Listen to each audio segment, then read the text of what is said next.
Hello and welcome to episode 7, Her Finance Talk. And my name is Sue Diamond and I'm your host. And our goal is to help women create a better relationship with their money so you can live your best life. Thank you for joining us and investing in your financial well-being. Her Finance Talk is brought to you by the Her Finance Club, and our mission is to socialize the idea that it's okay for women to talk about money, because knowledge is power, and when that knowledge helps you become more independent, it translates to empowerment. Women empowering women is a mantra we love to live by, and one that has helped inspire women for decades. Where would we be without each other? So women have been fighting for equality and empowerment since the beginning of time. You know, it's a fight that continues until today, and it's not always been easy. But sometimes we need to take a step back and look at how far we have come in order to make progress. The women in my life are some of the strongest women I know. So today, I want to introduce you to Mary Jenkins and her story of personal strength to empower us all. So let me welcome our guest, Mary Jenkins. Hello, Sue. Welcome. I'm glad to be here. Thank you so much for joining us. Mary is the founder and the CEO of the Cancer Option Collaborative, aka the Collaborative. So the Collaborative is a 501c3 and it's a nonprofit organization providing awareness, emotional support and financial assistance to help cancer patients succeed on their road to recovery. As a two-time breast cancer survivor with personal experience of the emotional and financial challenges associated with the world of cancer, Mary provides guidance in the expansion of her organization.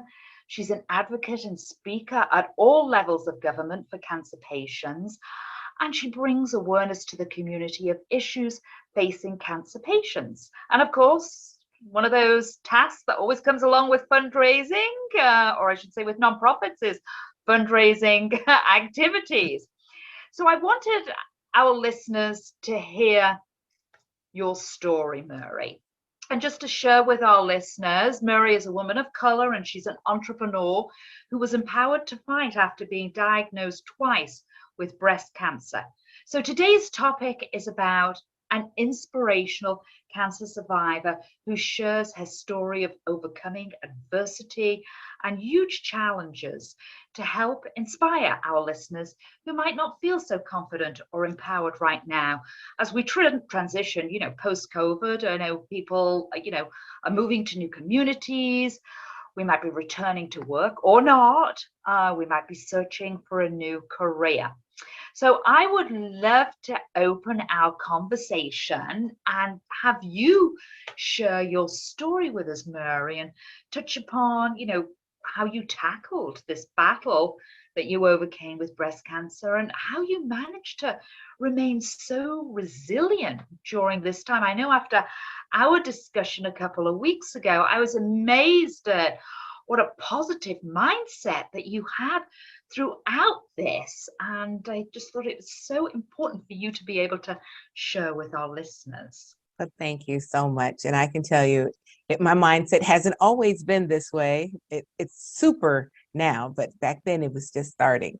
I had no idea that being diagnosed with cancer was going to truly empower, improve, transform, transcend my entire life and my way of being. And so thank you so much for having me. As you shared, I am a two-time breast cancer survivor, but it didn't happen at the same time. So in January of 2006, I was diagnosed with stage 3, almost stage 4, invasive ductal carcinoma, triple negative. And so that's breast cancer, triple negative. And when a person's diagnosed with triple negative, our options are aggressive chemotherapy, surgery, and radiation. And I was one of those ones that had all three. And so in my case, when I was going through treatment, I started chemotherapy. I was determined to still go to work because I'm a single parent. And so at the time I had my 3 sons. My husband had died on active duty when I was 19. And so my husband was 23. So here I was a widow. I was a widow and I was receiving a pension being a widow, but I was also working full time. And I would, to, provide for my household. So we had a two income household because of what I was doing. In my, going through all this, I was determined to still work. I said I wasn't going to let cancer, breast cancer take over me or anything like that. I was going to work. I was going to volunteer with the Komen Foundation because I didn't see many people of color on their staff or on their board, and all the videos and everything I found really didn't highlight people of color. So I was going to be that person to help them expand and bring about diversity. And so I was doing these things, still working. The more I did chemo, the sicker I got. It got to the point where I was very weak and I was still trying to force myself to go to work. And there were times that I got sick at the job. And then there were times that my employer found me curled up in the bathroom on the floor because I was just that weak. And so my employer made a decision to help me, which was letting me go so that I could focus on recovery. Initially, I thought this was a great thing because that meant I wouldn't have to drag myself out of bed at 7 o'clock in the morning and trying to be at work at 8:30 and, not having to make the drive and all the things to prep to go to work. I would be able to just focus on recovering. Little did I know that as time passed, the bills would come due. I mean, even though I knew they would come due, it just didn't cross my mind that they would come due at the time. And so when I realized I was going to need help, because do understand, I went from being a two income household to now just a one income household, but the bills didn't change. And I was going to need financial assistance.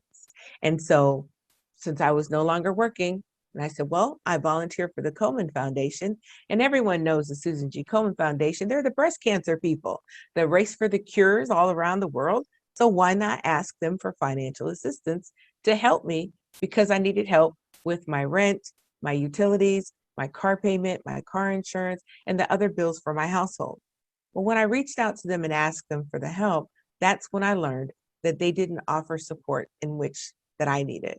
So they offered, if I wanted to get a mammogram, they could coordinate for me to get a no-cost mammogram, but I needed help paying the bills. And that was not something that they used their millions of dollars to help with.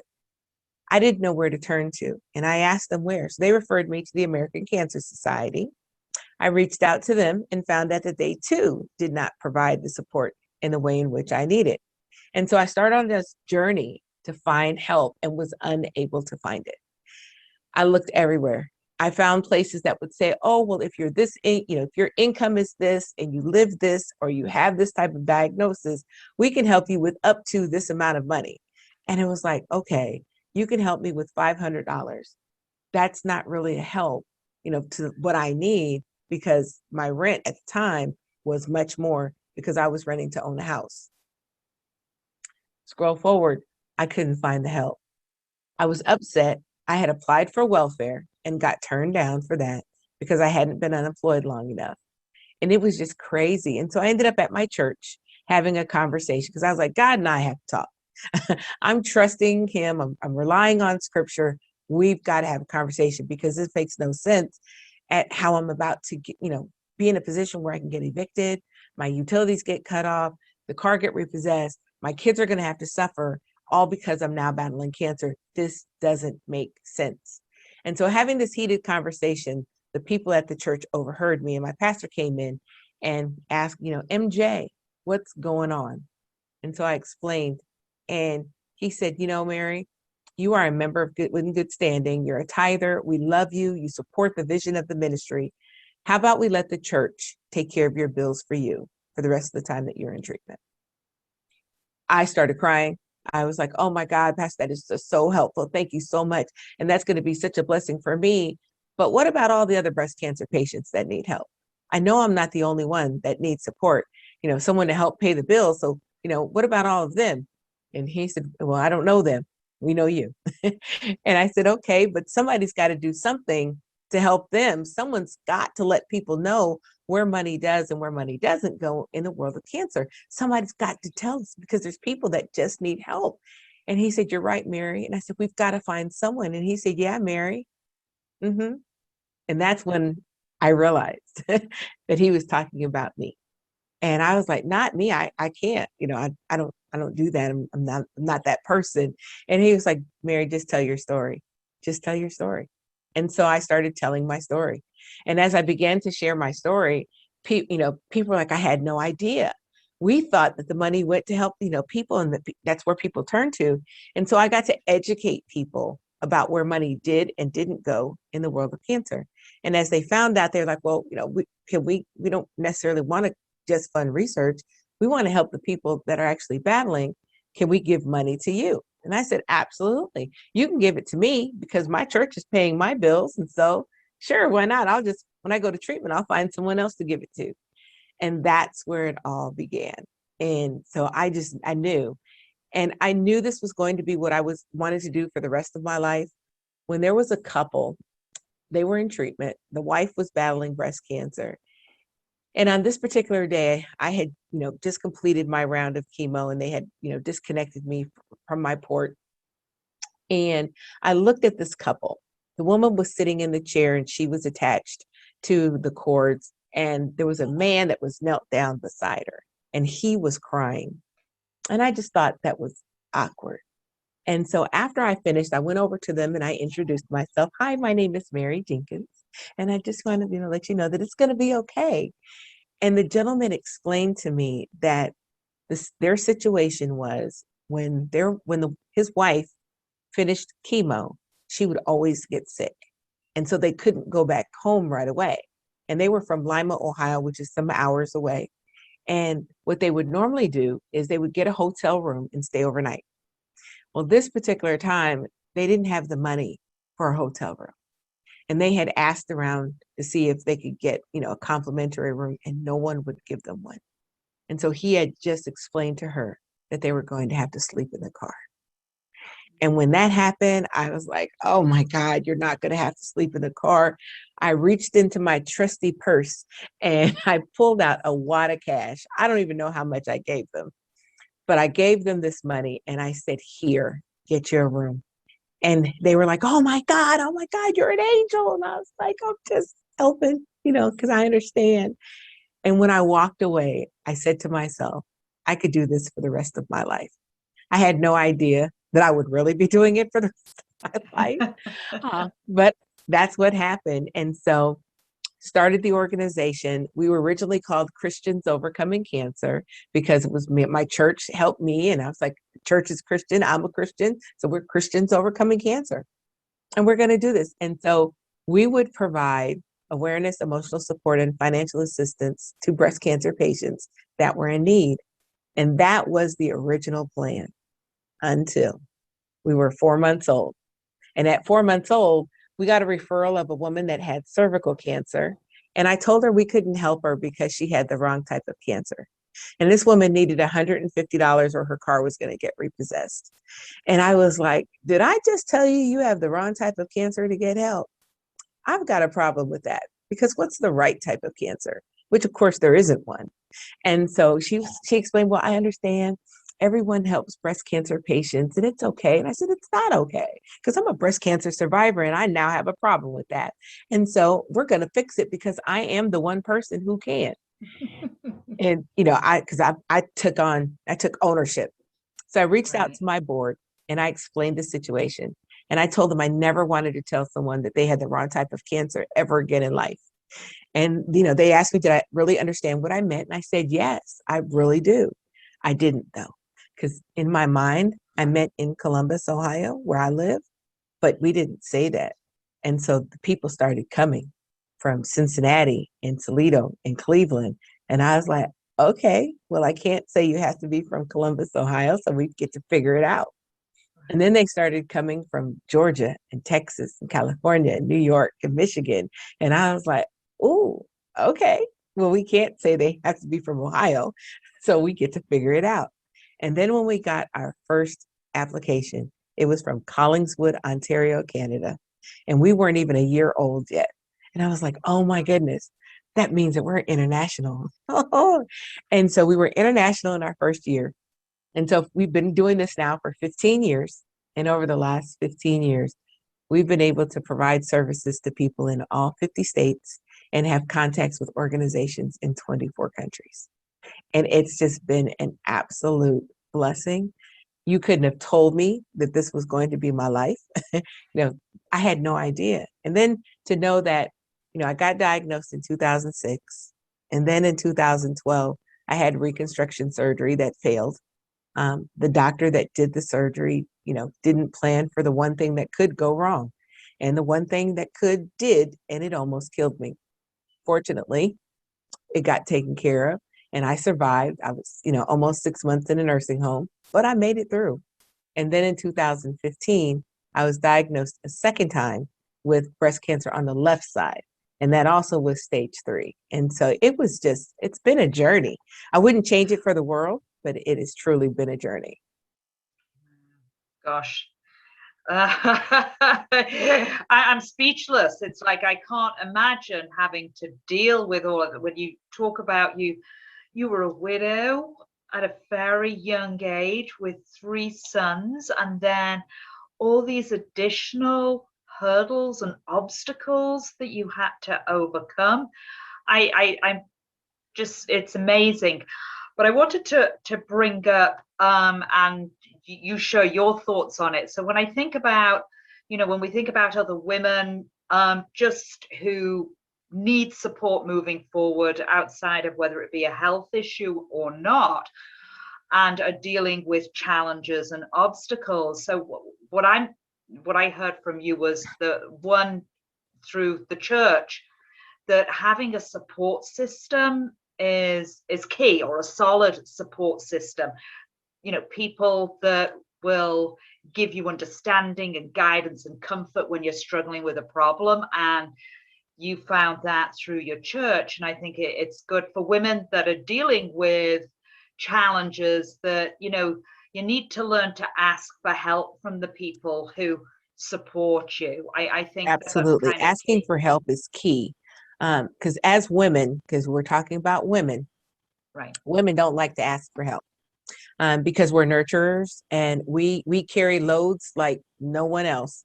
When you think about it, there was an assessment done one time, and they were saying the all of the things that a woman does, that women do, would be the equivalent of 20 different jobs. And so we are ones that will, we'll know something's wrong with us, but still won't go to the doctor. Right.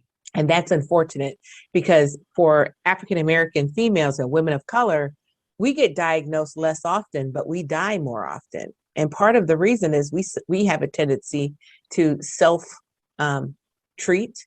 Oh, that lump, it's not that bad. You'll be okay. It'll go away. And then, by the time it gets worse and we finally go to the doctor, it's stage 4, and it doesn't have to be. I'm a proponent of definitely checking breasts, if being in a relationship, have the significant other feel them, because they have a tendency to know, what they like, looks, feels like. So if something's changing, that's a way as well. And just being able to and go and get it addressed. We don't do that as women, because we have a tendency to put people in front of us. We have to take care of the kids, and we have to take care of the, the mate, the boyfriend, the girlfriend, just whatever it is that we have all these things that we put in front of us. And then when we finally get to the point where we're honest with ourselves that we've broken down, and we go to the doctor, and that's when we get told all the different types of things that could be that didn't necessarily have to be. Right. I know I'm constantly saying, health is wealth, because, again, women are the caretakers, and, it's really important that you're taking care of yourself so you can take care of everybody else. And on the other side of that is, if we leave things till much later, then it can become very expensive. So again, and painful. Expensive and painful, because I do share with women, because there are some women that are terrified about the thought of going and having a mammogram, because in their minds, they just, they've heard the stories that, oh, it's going to hurt. They're going to squish your breast and it's going to hurt. And I tell them, I promise you, those 10 seconds of Yeah. having your breast squished is nothing in comparison to having a surgery to get a port put in your chest so that way you can have chemotherapy, or having your actual breast removed, having a mastectomy, or having a lumpectomy. It's nothing in comparison. So go get Right. the mammogram. Right. It's being to be alive, right? Yeah. Yeah. Yeah. Be proactive. Yeah. The other thing that I always say, like to say is, they use the analogy, put your oxygen mask on first when when you get on the plane. That's the first thing the cabin crew kind of tell you. So again, it's like, as women, we need to put on our oxygen mask first. Yes. But one of the other messages that I was also hearing from you, just in terms of your positive mindset and how you wanted to go out and help others, was well, two things. One, kind of accepting change, like accepting the fact that some things change is a basic part of us having to deal with life and being resilient. So when our, I guess, goals, plans, ideas, or hopes are dashed because of unavoidable circumstances, being able to be a little flexible and having an accepting attitude will allow us to focus on new plans and new hopes, Mhm. as you did in Yeah. terms of moving forward and creating this international nonprofit. So I think, if we can accept the things that we can't change or control, but know that we're free to put efforts forward into things that we can change and control. Absolutely. And for me, like I said, I'm a Christian, and I dug deep into the scriptures in the beginning. And the scriptures that stood out for me, and there's a bunch of them because that's the basis for my book, but one of them was Romans 8:28. And Romans 8:28 says that all things work together for good for those who love God and are called according to his purpose. And so for me, I was like, oh, if I've been diagnosed with cancer, that means that something good has to happen. It just has to. Right. I don't know what it'll be. I just know that it'll be. And so every day I kept looking for the good. So even though I, was feeling sick and was, throwing up and, had everything going on, I still was like, "Ooh, there's got to be something good that's coming out of this because all things have to work together for the good." I had no idea that in my getting sick and in my really struggling going to work, that it would lead to the forming of an organization that would literally help others. I had no idea whatsoever. And so I like to share with people, especially those of us that, profess to be believers. We don't have bad days because everything works together for good.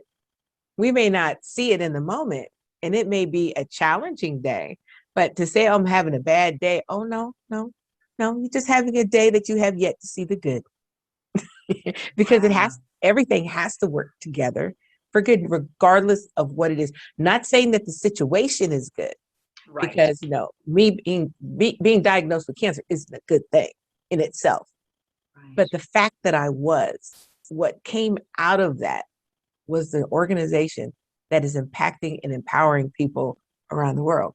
And so all things did work together for good. Yeah. Well, Yeah, I mean, part and parcel of this is obviously your attitude. And I think most of the time we don't get to choose the obstacles and difficulties that life puts in our path. But it exactly. is good to remember that we do get to choose our attitude Yes. toward adversity, right? So during hard times, I'm thinking of other women who are listening to your story today. It's helpful to find something positive, I think, to think about and imagine a positive outcome. And obviously, you can speak much more to this, but even if you don't have all the answers, and even if the solution to your problem isn't obvious, it's when you can choose to believe that things will work out well, like you did. You can tell yourself that your problems are manageable then. So you can choose to see yourself as the fighter and not as the victim. And I Correct. It's a think the mindset mindset, shift. Yeah. It's absolutely a mindset, because once our mindset changes, once we have that shift, then our conversation changes. So, I like to ask people, what is the conversation that you're having with yourself? Because, we can have difficult experiences, and then the conversations that we have with ourselves can be defeatist. Oh, I can't make it. Oh, I can't do it. Oh, I don't know how. And oh, nobody's going to like it. Oh, and have those things. No, we don't get to have that type of conversation. We get to speak life. Yes, this situation is here, but I'm going to make it through. I can do it. I'm stronger than this. I'll surround myself with people with like mindset, and we will make it through, because greater is he that's in us than he that's in the world. And it's just that, literally, the conversation. So once we make the mental shift, then the conversation changes as well. And I know, with your show, you talk about, when it comes to finances, so many women, we don't have a positive conversation about finances. And because we don't have the positive conversations, then our mindsets haven't yet shifted. And if our mindsets don't shift, then we won't be in a position to where we can save $10,000 in a 3-month period, or make, 6 figures, in a course of 6 months. There's so many things that will happen as a result of us making the mindset shift. And that's where it begins. And I'm not proclaiming that that's easy. It's a challenge. It's a daily decision. You have to do it every day, don't you? And say that to yourself. And I know, as I do talk with women, because the whole money conversation is still that big social taboo. So often, there's all sorts of emotions that are tied to it, which create some of the behaviors we have, and hence the results. But the key is to, being able to talk about it, and then having the positive mindset, the abundance mindset, as opposed to the scarcity mindset. And you have to get, I do meditations all the time. So I'm in the process, and we're going to talk about your book next. Okay. So I'm also writing a book about women and their relationship with money. And I've got a whole process that I'm going through. And, like a couple of weeks ago, I kind of fell by the wayside on it. And then I was getting a little stuck, and I hadn't been following my structure. I hadn't been doing my focus meditations. And it was just not doing it every single day. I kind of fell off the wagon, for lack of a better description. Mm-hmm. And it's like, what? You've got to stick to it every day, your routine. And it really does make a huge difference, just in terms of how I feel and my motivation and everything else. So I just can't say enough about, doing those mindset meditations, and, looking at, the positive side. Mm-hmm. Having our daily, some people call them I am statements. I have a daily confession that I say every single day, which is that God has great people that are ready to help me in the right way and at the right time. People I don't even know it yet. So I won't give up when it looks like I don't have the help that I need, because God has resources I've not considered. And when he reveals them, it will blow my mind. And so every single day, I expect to meet someone new every day. Oh, I love that, Mary. So anyway, tell us about, because we're getting close to our half hour. Tell us now, you're writing a book, Destined to Overcome. So tell us a little bit about your book. Yes, it is complete. It is called Destined to Overcome, and it's dedicated to, of course, God first, my parents, and a gentleman that I know who was battling cancer for the 3rd time. And he reached out to me, and he was saying that he was unsure his faith was strong enough to carry him through the 3rd journey. And I told him I had enough faith for me and him. And so literally every day for a 30-day period, I took scripture and expounded on the scripture and gave a call to action, and then turned each of those into a page in the book. And so it's a devotional where over a 30-day period, a person can be inspired by the scripture. They'll be challenged to think outside the box, and then there's a call to action. So for example, I'll give you one. My scripture, Romans 8:28, that all things work together for good for those who love God and are called according to his purpose. All things, that means the good things, the bad things, the less than favorable things, the unjust things, the undesirable things. All these things work together for good for those who love God and are called according to his purpose. So what's your purpose? And so the call to action is to identify the things that are working, the things that you don't see as working together for good. And people are like, wow, I can tell you the financial struggles, the car problems, relationship, all those things. And when you put them on paper, you're like, man, they really are going to work out. And so with this devotional, person can write in it and then go back year from now, 6 months from now, a year from now, and look back and say, oh man, on this day, this is how I was feeling. But now look at what happened. It really did work together for good. So can you share with us when it's going to be published? So I just chose the cover this morning. All right. So yes. So we're going to be but at the end of July, people will have the opportunity to pre-order, and it's just going to be, it's going to be amazing. So they'll be able to go to the website, which it's not ready yet, but the website is destinedtoovercome.com. Okay, and I will make sure I share that in the show notes. So as people listen to that, they'll be able to visit that. Mary, thank you for being an empowering advocate for women's health and helping to make a difference by sharing your story and inspiring others through it. It's been a pleasure. So thank you so much for coming on today. And where can our listeners find you? Can they go to? Well, I want to say thank you for having me. And listeners can go to www.thecoccares.org. So it's THECOCCARES.org. The COC Cares, because we do. Right, that's wonderful. So I will also put that in the notes so that our listeners can also reach out to you if they want to learn more about the organization. So I just want to take time to remind everybody that the Her Finance Talk is brought to you by the Her Finance Club, and our goal is to get 1 million women to start the money conversation, whether it be with spouse, friends, or colleagues, because knowledge is power. And when that knowledge helps you become more independent, it translates to empowerment. Thank you again to our listeners for taking time from your busy schedules to join us. And don't forget to subscribe, because we love hearing from our listeners. So please feel free to share comments. So until our next episode, here's to your financial well-being.